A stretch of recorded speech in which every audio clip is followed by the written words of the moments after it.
અરે એક મારો મિત્ર છે, મારો મિત્ર હતો, છે નહીં અત્યારે, જીવે છે હજી આજે હાલમાં, પણ એની વાત કરું તમને, આ બનેલી હકીકત. એને ને મારે એક ભાણામાં હાથ કેવો હોય તો કહી શકાય. અને ક્યાંક બહાર ગયા હોય ને તો અમારે ફોનથી કોન્ટેક્ટ થાય, અને ગામમાં હોય ને તો અમારે જેટલા દી ગામમાં હોય ને ત્યાં સુધી ડેલી અમારે ભેગું થવું પડે. એના ઘરે હું કોઈ દી ઘરે નહોતો ગયો.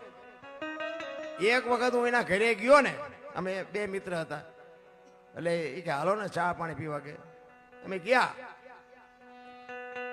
તો આમ બંગલો સોસાયટીમાં બાપુ, ફર્સ્ટ ક્લાસ બંગલો, અને આમ સીડી હતી ને, એ સીડીની નીચે બાપુ આમ આડું લુગડું બાંધેલું.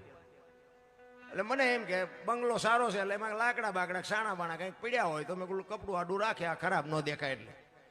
પણ થોડુંક આમ કપડું આમ ઓછું હતું ને, તો અહીંયા મેં નજર કરી ને પગ દેખાતા હતા, પગ.